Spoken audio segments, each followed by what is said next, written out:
And welcome back to this Thursday edition of Focal Point on AFR Talk. Brian Fisher is my name. Glad to have you in the conversation today. I was talking in the last segment about this hypocrisy on the left, how they think waterboarding is torture in which you live to breathe another day, but drone bombing households and families into oblivion with a drone is absolutely just fine. And here is Robert Gibbs. Remember, he was the former spokesman. This is just an audio bite for those of you that are watching, just an audio bite, but Robert Gibbs talking about waterboarding and calling it torture. Let's listen. If torture was a justifiable thing, because, and remember that the example always was, if somebody was sitting there and they knew that they were minutes away from exploding a bomb, would you torture that person to get that information out of them to stop them? And again, 25th, 100th on the list. Well, the general argument we heard from the left was no. If you had actionable intelligence. And from this administration was no. Well, because we thought it was against our values but to do so. So you take this little, toy thing and you, from a great distance, kill them. No, I'm just saying. I'm suggesting so what's that. the difference? No, I'm suggesting that. Well, I'm suggesting there's action. If there's actionable intelligence. Torture versus drones. I think torture is something that is not it's personal. No, it is not about our values. It is not about our values. So torture, as Robert Gibbs, waterboarding, torture is not our values, but droning people into oblivion is. I mean, the staggering level of self-contradiction there, just kind of amazing. Now, let's go back to the filibuster last night. This is Ted Cruz. Number to call if you have an opinion, if you want to weigh in on the Rand Paul filibuster, 888-589-8840, 888-589-8840. What your reaction to it. I suggested in a tweet this morning that this puts Rand Paul to the head of the pack for 2016. Rob suggested this yesterday, Gardner, that this was his first campaign speech for the campaign for the White House in 2016. I think Rob is right. It wasn't intentional on his part. He wasn't doing it in order to campaign, but it's turned out to be his rollout, his campaign rollout, introduced to the nation.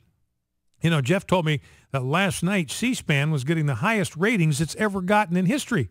People fascinated with what Rand Paul was doing. Now, Ted Cruz got up at some point and was actually reading tweets from the Stand with Rand hashtag. Here's Ted Cruz in the filibuster. So proud of Rand Paul standing up for what's right. Stand with Rand.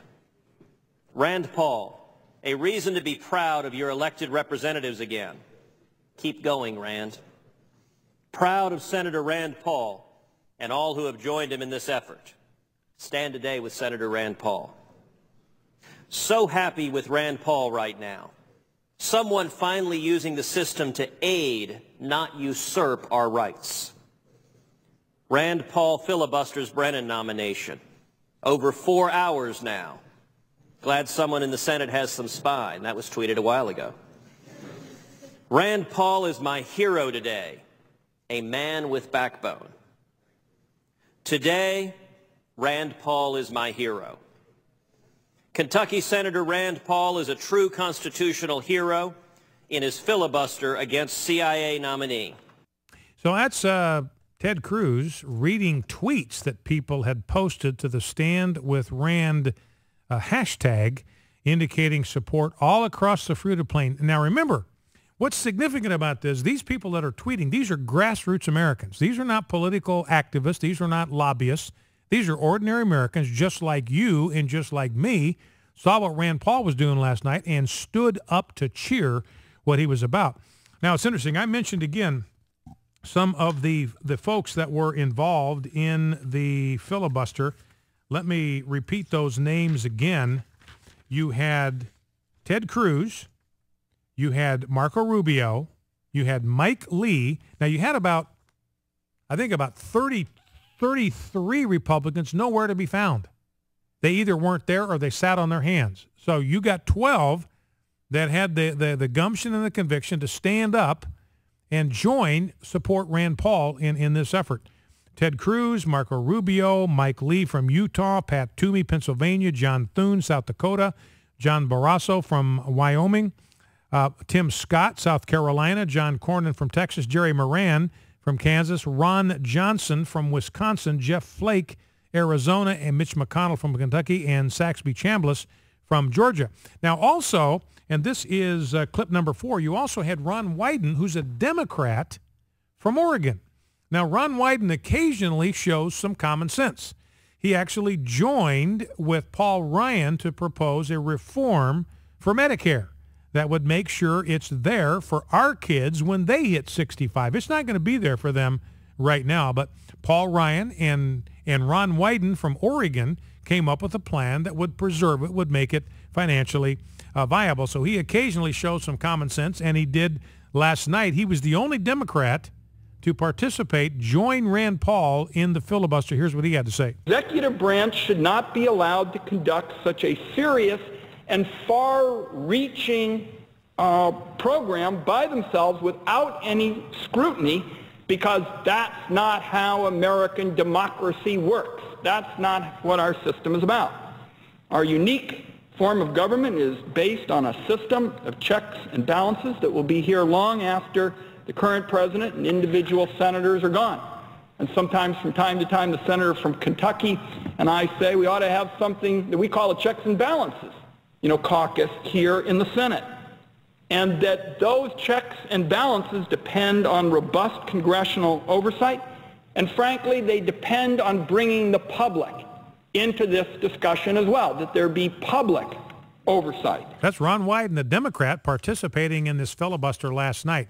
So you got a Democrat that supports it, and this is interesting. You've got Jon Stewart. This is clip 6. Jon Stewart, this guy is uber left. He's as far left as you can get. But Jon Stewart loved what Rand Paul, this conservative Republican, did last night. Here's what he had to say on his show last night. Rand Paul had sent a letter to Attorney General Eric Holder asking just a simple question. Can the president use a drone to take out an American citizen on U.S. soil? Now, you would think you'd get a letter back that'd be like, no way. Holder writes him back a letter that, while never directly addressing the question, kind of, sort of implied that hypothetically in the right... Yes, we can do that. We can do that. We can do it. Probably won't, but yes. So Senator Rand Paul, to draw a little attention to the issue of the execution of executive executions, executed the classic old school filibuster. I mean, he's out there talking. This isn't one of those, I'm not going to do anything. He's using the filibuster the way it's meant to be used. Okay, we just have, I think we just had our clip C's up on us there. But that's, I'm sorry, I was just misreading my rundown here. So that's Jon Stewart applauding Rand Paul, saying that he was using the filibuster the way that it is supposed to be used. One last clip before we go to the phones, 888-589-8840, 888-589-8840. This is Sink Uyghur. This guy's another uber left. He's on current TV now, got kicked off MSNBC. Now he's over working for Al Jazeera. And even he, a raging leftist, likes what Rand Paul did last night. Let's listen. Look, I love that Rand Paul is doing this. I don't care what his opinions on other things are. And, you can call him anything you like, but here he happens to be a constitutional hero. So Sink Uyghur is saying Rand Paul is a constitutional hero. So look, I disagree with him on a whole range of things, but on this deal, he is a constitutional hero. And Jon Stewart's got a lot of libertarianism in him, and he's got the same question Rand Paul has. How about a straight answer from President Obama? Can you send a drone against an American citizen on American soil who's does not represent an immediate threat to the national security of the United States? And that ought to be an easy question to answer. Even Jon Stewart recognizes that. And so he applauded Rand Paul for taking a stand on this issue. Well, let's go to the phones, 888-589-8840. What you think of Rand Paul and what you think of John McCain. John McCain's out there calling this a stunt. This is a stunt for libertarian kids. Nobody's going to take Rand Paul seriously. Let me just reread that. I mean, that frankly, I'm telling you where I stand on this, but it made my blood boil. Calm down, Senator, John McCain said. The government cannot randomly target U.S. citizens. Well, we know that, John McCain. The question is not whether we know that. The question is whether Barack Obama knows that. If Mr. Paul wants to be taken seriously, he needs to do more than pull political stunts that fire up impressionable libertarian kids. He just calls this a circus stunt. I don't think what happened yesterday is helpful to the American people. Do you agree with John McCain that this was just a political stunt and it's not helpful to the American people? What do you think about Rand Paul's filibuster? Let's start with Shannon in Exeter. Shannon, welcome to Focal Point with Brian Fisher. What's on your mind? Hey, man, this is Shannon from Missouri. Yes, sir. And listen, let me tell you something, okay? The only reason that, Rand Paul was just great, okay? The guy actually had some nerve, had some backbone, and that's exactly what the deal is here. John McCain, he just doesn't like to actually see somebody that's actually standing for a principle and not changing next week. This is the kind of man that we need in office. I'm telling you. We got Democrats, and just like you said just a few seconds ago, we got a guy on the far left that is admiring how Rand Paul is standing for the Constitution. That's what makes America great. Different people of different stripes from different parts of the country all coming together on one thing. America is wonderful, and we can make it great again. We need to get somebody in there. And I'm telling you, Rand Paul doesn't have all the answers, and there are things that I disagree with him on.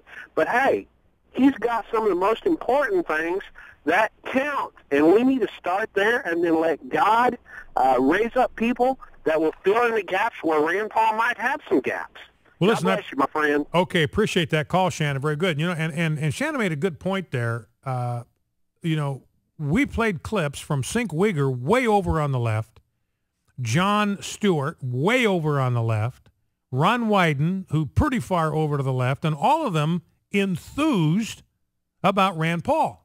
So you've got a guy like Sink Wigger, who is death on wheels to conservative principle and causes. He's calling Rand Paul a constitutional hero.